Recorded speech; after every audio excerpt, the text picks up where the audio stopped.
को लेके आपको क्या कहेंगे, बहुत बहुत आप लोगों को शुभकामना देते हैं और बहुत बहुत बधाई देते हैं। नामांकन बड़ी बढ़िया रहा, बड़ा अच्छा समय रहा। क्या विजन है आपके पार्टी का? चुनाव किस मुद्दे पर लड़ रहे हैं? चुनाव विकास के मुद्दे पे ही पहले भी लड़े जाते थे, आज भी बसपा का मुद्दा विकास ही है। विकास के अलावा दूसरा मुद्दा नहीं होता है। जनता की जन कल्याणकारी योजनाओं को लेके, जनता की त्रासदी को लेके, आज जनता जितनी बेहाल है उसके मुद्दों को लेके ही चुनाव लड़ा जा रहा है। क्या है विकास का मुद्दा? विकास का मुद्दा आप सबके सामने है। महंगाई आप खुद देख रहे हैं कि महंगाई चरम सीमा पे है। जो आदमी आज सिलेंडर 400 का खरीदता था, इस समय सिलेंडर वो 1100 का 1200 का खरीद रहा है। 4 केजी राशन पे उसको गुमराह किया जा रहा है। बहन जी के टाइम में बैकलॉग की वैकेंसियाँ भर भर के सफाई कर्मी की भी अगर नौकरी दी गई तो आज 35,000 36,000 रुपया वो पेमेंट पाता है।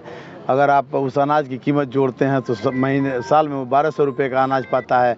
लेकिन अगर वो 35,000 36,000 का महीने की नौकरी मिलती है तो आप देखिए कि 12 महीने में वो 12 गुणे 36,000 करके देखिए कितने लाख रुपए वो कमाता था। तो जनता को ये बताने की ज़रूरत है, उसको उस गुमराहियत से हटाने की ज़रूरत है कि 4 केजी राशन पे जो तुम्हें भ्रमित किया जा रहा है, तुम्हारे हक अधिकार को मारा जा रहा है। ये सरकार ना तो रोज़गार देने वाली है, ना ही किसी को शिक्षा देने वाली है, ना ही किसी को स्वास्थ्य देने वाली है। आज हॉस्पिटल की हालत आप देखते हैं कैसा है। गाँव में घुसिए तो सड़कों की हालत देखिए कितना जर्जर है, कैसी स्थिति है। उसी विकास के मुद्दे पे बहुजन समाज पार्टी हमेशा चुनाव लड़ती है और अभी भी लड़ रही है। कुशीनगर में किससे आपका लड़ाई होगा? कुशीनगर में अगर हमसे आप पूछते हैं तो हमारी लड़ाई तो किसी से है ही नहीं, क्योंकि अगर आप वोट के आंकड़े की बात करते हैं तो स्वयं आप लोग एनालिसिस कर रहे हैं। जनता इनको अपने घरों से, गांव से खदेड़ रही है, भगा रही है। ये लोग गांव में घुसने को तैयार नहीं है, क्योंकि जनता उनसे यही पूछ रही है कि तुमने आज तक किया क्या। कुशीनगर में वोटरों की संख्या कितनी है? कुशीनगर में वोटरों की संख्या लगभग 18 लाख के आसपास है। अगर कुशीनगर की जनता आपको मौका देती है तो सबसे पहले कुशीनगर का पहला काम क्या होगा? कुशीनगर का सबसे पहला काम होगा कि जनता के हित की रक्षा के लिए हम पहले स्कूल की व्यवस्था, शिक्षा को सही करना चाहेंगे और उसके लिए हम पार्लियामेंट में जनता की आवाज़ बन के उठाएंगे कि आज डिजिटल इंडिया की बात होती है और हमारे स्कूल की जर्जर हालत है। उस स्कूल में अध्यापक नहीं है और जो पढ़ाने वाले लोग हैं वो उस तरह की शिक्षा नहीं दे पाते कि हमारा बच्चा एक भी अंग्रेजी का वर्ड नहीं बोल पाता है। आज बाहर जाता है तो वो हिंदी में बात करता है, उसकी भाषा कोई समझता नहीं है। तो किस बात की डिजिटल इंडिया की बात होती है? यहाँ जो सांसद, विधायक और IAS IPS doctor, engineer, collector, कप्तान जो आपके यहाँ बन के आते हैं, इनके बच्चे कॉन्वेंट स्कूल में पढ़ेंगे, ऑक्सफोर्ड यूनिवर्सिटी में पढ़ेंगे और आपके बच्चे उस मिडिल स्कूल में पढ़ेंगे जिसकी हालत वो है कि ना वहाँ मास्टर मिलता है, ना कोई पढ़ाने वाला है। आपके पार्टी के जो मुखिया हैं उनके बहुत ही करीबी रहे स्वामी प्रसाद मौर्य यहाँ से चुनावी मैदान में कूद पड़े हैं। क्या उनके आने से आपका नुकसान दिखता है? देखिए, माननीय मंत्री जी बड़े नेता हैं, उनके बारे में कोई छीटाकशी नहीं करना चाहता हूं, लेकिन आप सब जानते हैं कि माननीय बहन जी के वजह से उनकी पहचान थी और अपने स्वयं का ऐसा कोई कारनामा नहीं था। आज आप देखते हैं रोडों पे जिस तरह से वो धूल फाँक रहे हैं, हमें नहीं कहना चाहिए, बड़े नेता हैं, लेकिन जो माननीय बहन जी के टाइम में उनको सम्मान मिलता था वो सम्मान ना तो कोई पार्टी दे सकती है और ना ही वो निर्दलीय समय उसकी। कुमार दुबे कह रहे हैं कि 8 लाख पार, इस बार क्या 8 लाख पार भाजपा कर पाएगी या आप लोग कहाँ तक दिखेंगे? देखिए, वो तो उन्हीं से पूछिएगा जो 8 लाख पार, उनको 8 लाख वोट दे कौन रहा है?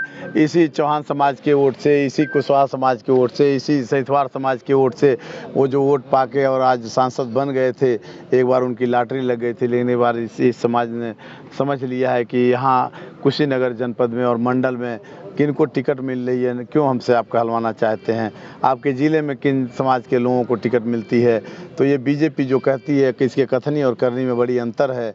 अनरा बाटे रेवड़ी घरे घराना खाए, ये लोग जो टिकट होता है वो अपने ही समाज को बांटते हैं और हमारे ऊपर हुकूमत करते हैं।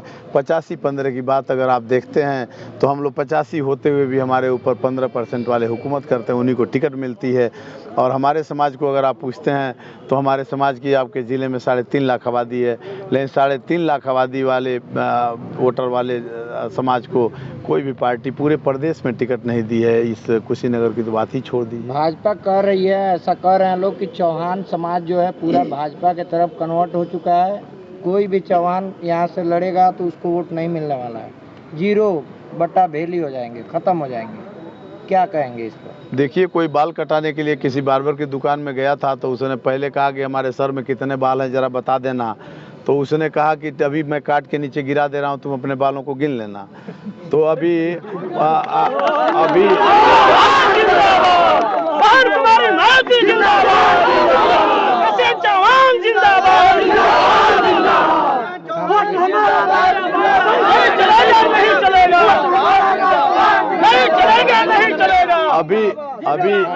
अभी जो आपने कहा है कि 8 लाख पार तो 5 लाख पार तो 4 लाख, ये लोग महंगाई की बात कर रहे हैं, जनता समझ नहीं पा रही है। ये वो कह रहे हैं कि अभी वो जो आपका सिलेंडर था ना, वो 8 लाख वोट की बात नहीं हो रही है। वो सिलेंडर जो है वो अभी उसमें 800 की और वृद्धि हो जाएगी। जो डीजल पेट्रोल है इसको 400 पार कर दिया जाएगा। बात समझ रहे हैं? तो यहाँ जीतने वाली तो कोई सवाल ही पैदा नहीं होता है। अगर आप लोग, मैं आप ही लोगों से एक सवाल करता हूँ, मुझे तो आपसे सवाल नहीं करना चाहिए, चुनाव में लड़ना है, सवाल आप मुझसे करेंगे, लेकिन ईमानदारी से आप बताइए, जीतने के बाद आपके सांसद को कितनी बार आपने देखा है? किस क्षेत्र में देखा है आपने? अभी आपके सोहगी बरवा के लिए जब वहाँ ये लोग कभी कभी बोलते हैं कि डबल इंजन की सरकार, ट्रिपल इंजन की सरकार, और पूरा ही सरकार नीचे से ऊपर तक इन्हीं की है, लेकिन सोहगी बरवा और कुशीनगर और महाराजगंज के लोग आज जिस तरह के जीवन यापन कर रहे हैं, आप सबसे अछूता नहीं है।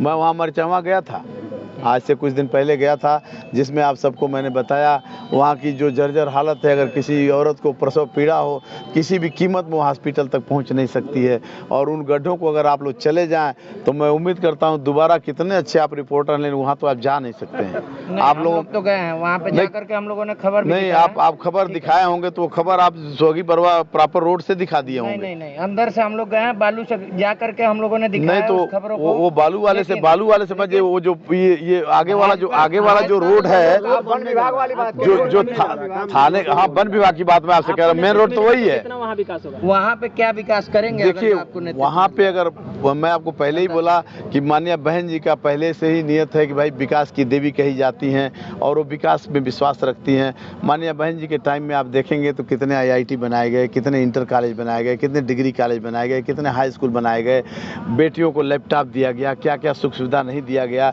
और आज आपको बता देता हूं कि अगर हमको सांसद के रूप में आप लोग स्थापित करते हैं और यहाँ की जनता स्थापित करती है, तो ये मैं आपको भरोसा दिलाना चाहता हूं कि जो काम ये बीजेपी से डबल और ट्रिपल इंजन की सरकार न कर सकी, वो हम सरकार से लड़ाई लड़के जनता की आवाज़ बन के उस जनता के हित के लिए वहाँ हम जरूर उस मुद्दे को उठाएंगे और उनको राहत पहुँचाने का काम। लास्ट में क्या कहना चाहेंगे कुशीनगर की जनता से? कुशीनगर की जनता से मैं यही कहना चाहता हूँ कि अगर आप चौमुखी विकास चाहते हैं और आप चाहते हैं कि आपके बच्चे अच्छा शिक्षा ग्रहण करें, अच्छा पढ़ाई लिखाई करें, अच्छा अपना स्वास्थ्य को प्राप्त करें और आपको महंगाई से निजात मिले, इसके लिए आपको यहाँ का सांसद बहुजन समाज पार्टी के प्रत्याशी को चुनना होगा। अदरवाइज जो आप अपने फटे हाल पे हैं, अगर नहीं चुनते हैं तो फटे हाल पे ही आपको रहना पड़ेगा, यहाँ आपको कोई पूछने वाला नहीं है।